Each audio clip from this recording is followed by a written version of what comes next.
Good morning ছাত্রছাত্রীরা। Good morning sir. Good morning. বাপুরে, তোমরা সবাই বসো।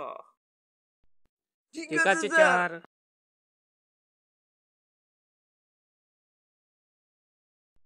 ওরে বাপুরে, উপস্থিতি এত কম কেন? সকাল থেকে জ্বর হয়েছে তো, তাই কেউ আসছে নাই। হ্যাঁ স্যার, আজকে অনেক বৃষ্টি হয়েছে। আচ্ছা, তোমাদের জন্য স্পেশাল প্রশ্ন আছে, যে উত্তর দিতে পারবে তাকে পুরস্কার দিব। তোমরা কি প্রশ্নের উত্তর দিতে রাজি আছো? হ্যাঁ স্যার, আমি রাজি। হ্যাঁ স্যার, বলেন, আমি নিশ্চয়ই উত্তর দিতে পারবো প্রশ্নটার। পুরস্কার আমিই নিব। পতলা বলো, ফসল বীজের গুরুত্ব কি? মানে স্যার, আমার তো উত্তরটি জানা নেই। ওরে বাবা, আমি জানি। তাহলে বলো।